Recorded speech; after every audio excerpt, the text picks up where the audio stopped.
Hey, this is Tony from BMT, and we're down here this evening on a beautiful summer night at the Intrepid Air and Space Museum, which is this huge thing behind me, waiting to attend the William Shatner film called Captains. He's actually made a documentary of sorts based on other actors who've played roles as captains on other Star Trek episodes, or rather TV shows.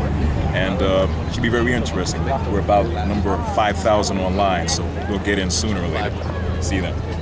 Hey, this is Tony Arroyo for Broadcast My Talent, and we're down here at the Intrepid Air and Space Museum about to go inside and watch Captains, and I'm moving backwards because the line is moving, the William Shatner film, and we are standing with a couple from the beautiful country of Holland.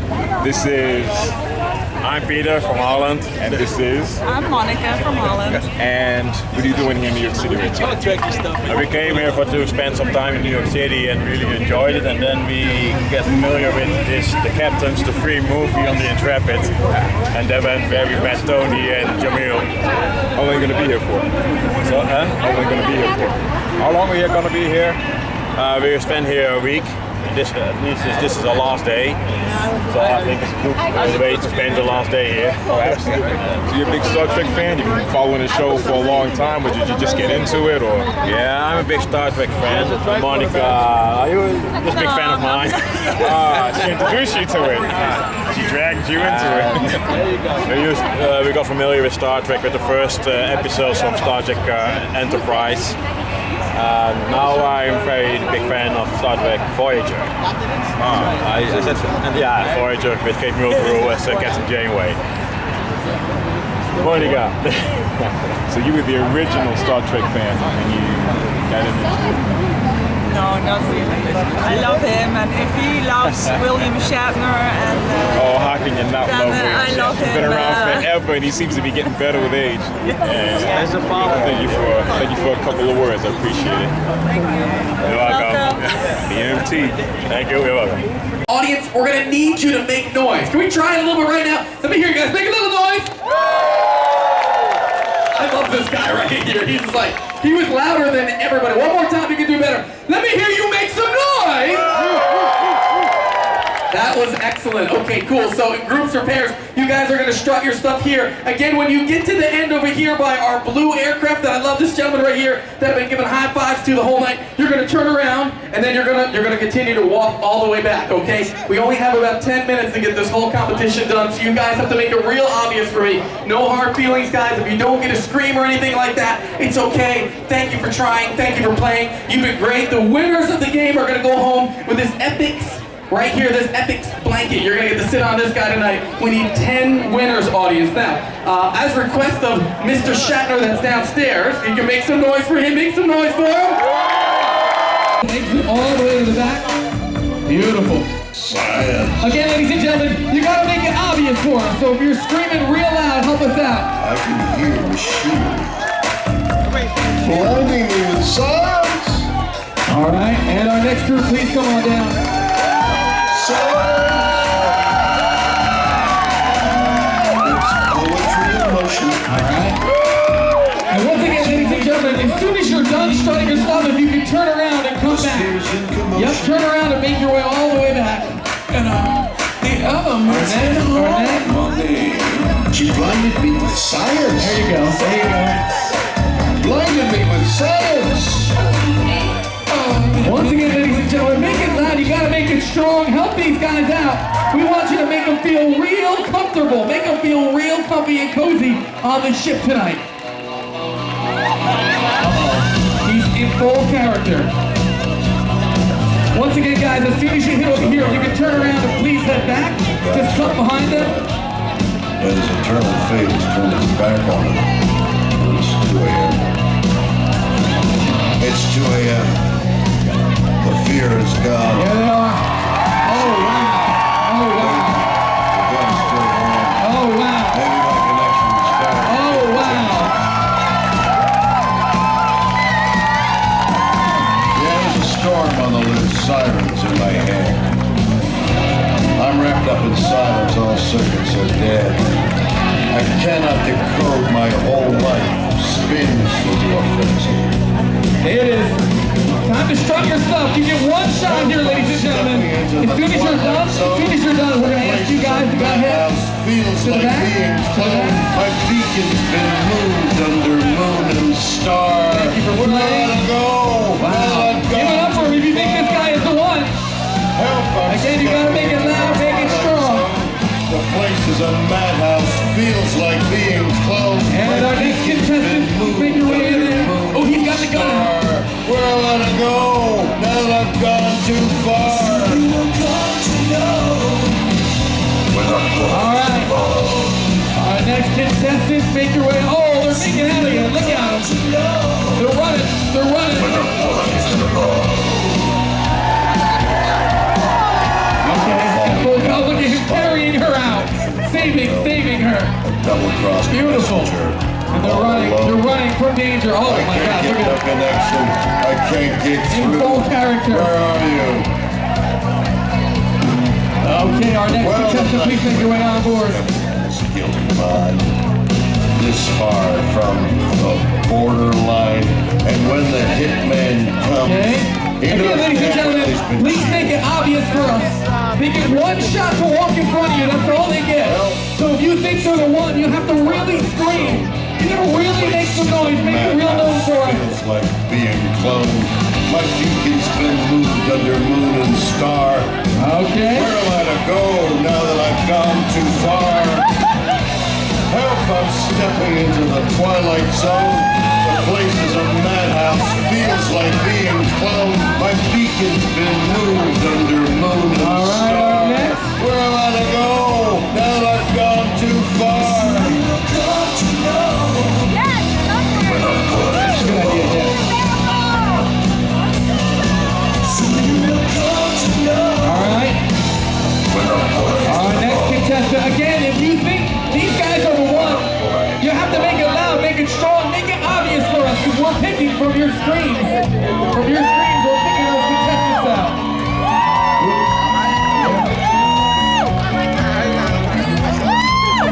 All right, our next contestant.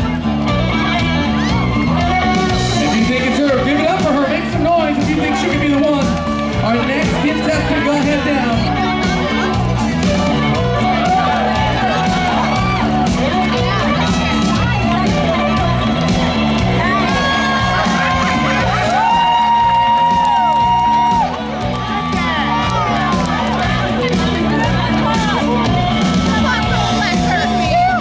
Our next contestant, please make your way down. Our next contestant. Can we get everybody? Wow. Okay, well, out of that and out of your screens, we have picked our best, so we're going to tally our best. So everybody stand by. Give us about 2 minutes, and then we're going to run the best. Oh, you didn't go yet? Come on, baby. You can go for it. Strut your stuff. Help her out. If you think she's the one.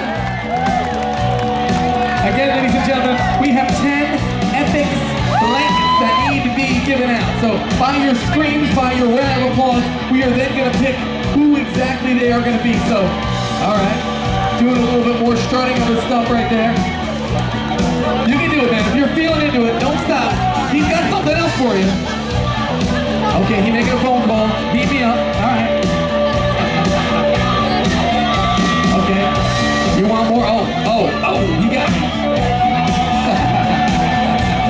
All right. And ladies and gentlemen, our final winner right here, our final winner.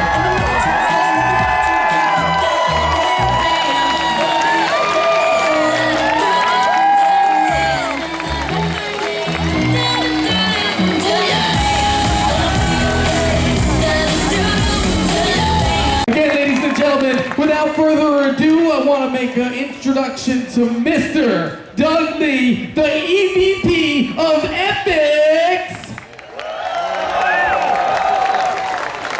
William Shatner, what can I say? Cultural icon, hipster hero, award-winning actor, raconteur, singer of songs.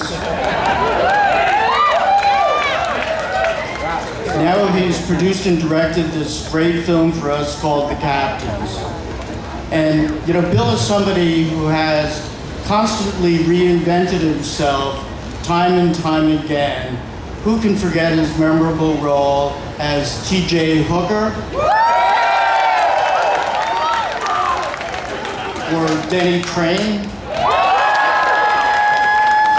But tonight, he's really here to talk to you about probably his most memorable role, that of Captain James T. Kirk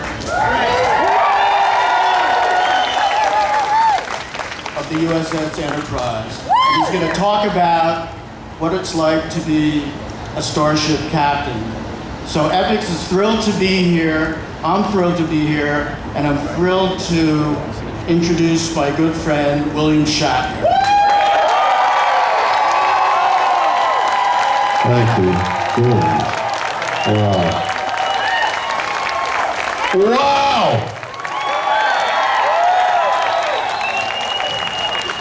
What a magical moment. Magical. It's magical. Listen, we're aboard an aircraft carrier. Maybe this was the size of the Enterprise. And maybe you're the crew. And we're having a little entertainment aboard the Enterprise.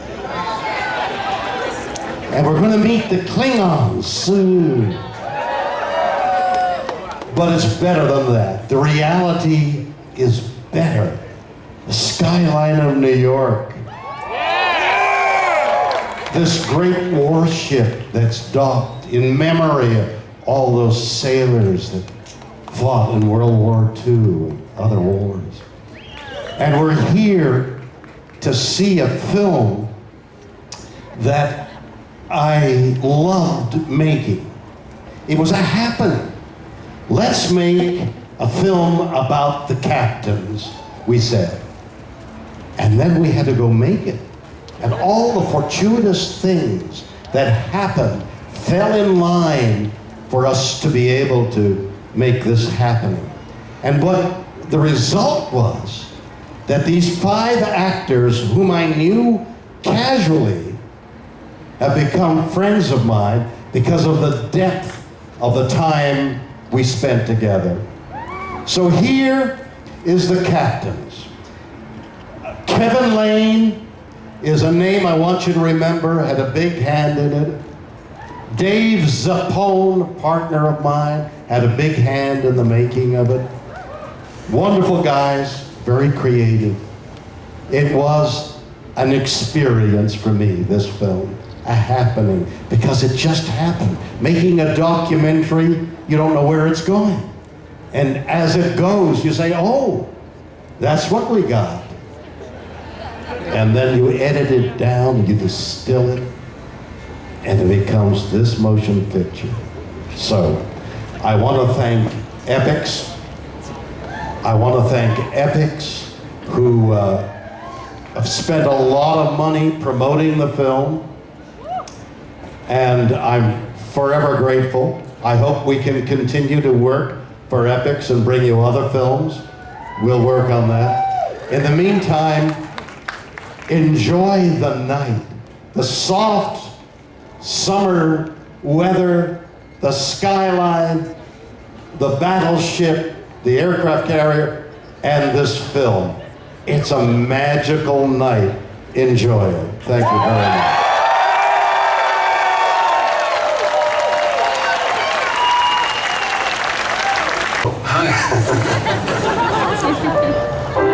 Patrick Stewart, or as he is now known, Sir Patrick Stewart, was Captain Jean-Luc Picard of Star Trek. Patrick is a member of the Royal Shakespeare Company and brought a tremendous dignity to the role. Being born at the beginning of the war, I suppose I was used to the idea of war. And if something has always been that particular way, it doesn't seem extraordinary. So we were very poor. We didn't have much. We had nothing really left over at the end of the week. But it didn't create problems for me because all my friends were the same. There was nothing you could compare your life to. So there was no sense of of being excluded in society or being without, because that was how it was, and everybody was the same. I remember a play I did in a camp that my mother's sister ran about something about the Holocaust. And I played this boy, 5, 6, and one of the kids played a dog. And I was saying goodbye to my dog because the Germans were taking me. That was the little drama that we were in. When the play was over, I looked out there and the audience was crying because the subject matter was so embedded in the people. And so I took my bow and my father came and held me and praised me. And I'm convinced that was the moment that I thought, hey, this is fantastic. This has got me places with my father and the audience that I never dreamt of. And I'm convinced that's what started me on my acting thing. What about you? I was 12 when I was first put into a play with adults. How did that happen? I mean, why would they put you in a play? I had an English teacher. He was the man who first put a copy of Shakespeare into my hand and said, read it out loud. Why would he do that? He was an English teacher who loved drama. And he was an actor, director, amateur actor and director. And he wanted, I went to it, it was not an academic school, but he wanted us to have some experience of our dramatist. And so he would give us, the first play was The Merchant of Venice. And he gave me Shylock to read. I don't know why. Patrick, let's examine that a second. You must have seen something you did. Let's pause a moment. Maybe you won't remember what it is, but maybe if we look at it more carefully, something will suggest itself that you haven't thought of in a while. That's what they said. All right. Even though I've been, in this music thing my whole life. My whole life has been music. So aren't you enraged by that? No, I just told them I'm going in the morning and I'm gonna get in the choir. And what happened? I was in the choir.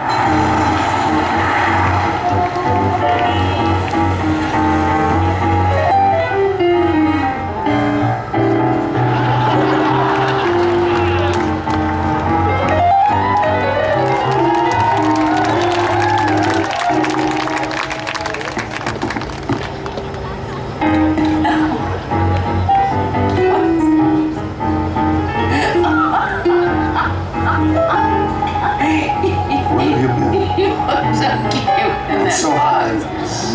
Come on, we're supposed to be doing an interview. I brought my air-conditioned box because I didn't know how long it would be. How handsome. Bill in a box. You could market it. Just to add water, which we've done. Boy, sweet. Oh, I'm so hot just waiting for you.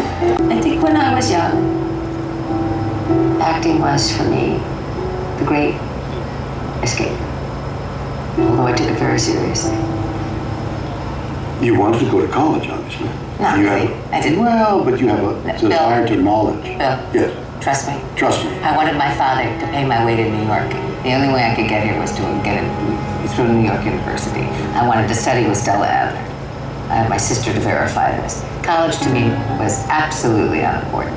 Absolutely unimportant. And as it turns out, I've had much less college than I even thought. Oh. I thought I dropped out at the end of my junior year. In fact, I've only had 1 year. Okay, why couldn't you say to your father, I want to go to Stella Adler, pay for that for me, please? My father, absolute tough about it. What? His daughter wants to learn. Why can't you go to Be an your father? actress. No. And you know what my father said to me when I said I want to be an actress? What is it? And I proved it to him. He said, you're going to break your neck out of the gate. And I'll be goddamn if I'm going to subsidize that. How did you feel about that? I said, then I'll do it myself. He said, guess what? You will. And guess what? You didn't. Because you went to college. You said, then give me the money to university. So you fooled me. I did. You lied. I did. Why did you do that? No, my mother's very musical, my dad's very musical, and I have become. What does that mean, very musical? Well, my dad was a concert pianist, so I had pianos in my house my whole life, and that's a huge deal. And did they say sing? They didn't say sing, but my mom was a singer. So there was always music around, and my parents, because my dad went to Princeton, he used to go to New York when he was at school, so he developed this love of New York shows. And so when I was growing up in the 60s, my parents would disappear for a few days, go to New York, see a Broadway show, and come back home with Cabaret, an album from Cabaret, or How to Succeed in Business Without Really, or any of those kind of shows. And so I was getting this kind of distant love affair, and then you'd put the album on, and you'd be listening to Mame or Angela Lansbury or somebody, and you'd go, that's, you know, so I grew up having it around. Did they encourage you to sing? They did, yeah. I started singing from a very, very young age. I've been singing, well, I was singing, I had a band in the 4th grade, I sang with a symphony in the 5th grade. 10, 11 years old? 9, 10, 11, yeah. So I just started. You sang with the symphony? I sang in a children's choir in the 5th grade. Uh-huh. And then I sang, the big thing that started me was there's an operetta called Amal and the Night Visitors. Yeah. It's Menotti, and I played Amal when I was 13. And I started, and then the acting and musical theater kind of came out of that. All day long, I biddy biddy bum. Biddy, biddy, biddy, biddy, bum. Yeah. I wouldn't have to work hard. Yeah. I love it. Look at you. You're me 50 years ago. I look too bad. Well, I'm 50 years old. I wonder how much I've lost. There you go. Come on, let me sure about that. I couldn't be more sure about anything. Give me that hand. Let me feel a 30-year-old hand. That's what I'm doing. Oh, wait a minute. You already know what to do, right? You got the time, I got. Just give me this hand. Yeah, no, I know. Okay, come on. It's all right, ready? 1, 2, 3, go.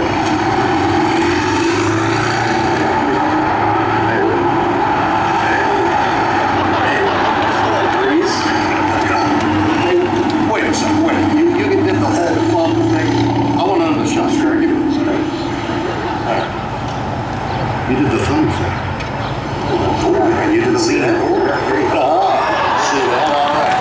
That's 2. Best out of 3. Best out of 3. All right. You ready? Captain Kirk. Captain Kirk. All right. 1, 2, 3, go. Here it goes. You're on. You're on. Unbelievable. I can't believe how strong he is. Hey, you guys gotta get out of here. Move along, get out of here. Get out of here, man. What, 2nd generation? I'm 3rd generation. My grandma, well, in fact, I just found this out recently. My great uncle was an actor. So it actually started way It's not amazing. So the idea of choosing to be an actor was not foreign at all. In fact, might have been inculcated. In a way, yeah. You know, I often say it's like, I know that my friends whose parents were doctors or lawyers, let's say, when they, you know, around the dinner table, you would talk about your day, and your day would consist of cases or the paperwork you had. And around my table, it was inevitably about the day spent at work, and the work would be Quantum Leap, it would be Magnum PI. So around your dinner table, it was show business. Yeah, pretty much. And was young Chris intrigued, or? You know, I wasn't. I wanted to be everything but. I wanted to be I saw Top Gun, and then I wanted to be a fighter pilot. How far did that go? I went about 3 days. I had a bad case of ADD. You know, I think, in fact, having grown up so close to it, maybe my reaction and my experience with it was different. Instead of wanting to do it from an early age, I just think it was what my dad did, it was what my mom did, and I met some cool people and got to do some fun things because of it. But I wanted to be a baseball player. I wanted to do everything. I was mediocre. I think when I was young, I was pretty good, and then once I hit 13, I realized that you understood that very quickly. Very quickly. This is Tony Arroyo from Broadcast My Talent, and we just had a spectacular evening watching The Captain's movie, which was directed by William Shatner. Very, very emotional. Not as much sci-fi as you thought, but you really got into the understanding of who the people are and their acting backgrounds, and what made the part that they played special to them. It was a very wonderful evening all around. The costume contest was great, and I got to take a movie of William Shatner. I'll remember this for the rest of my life. Have a good evening.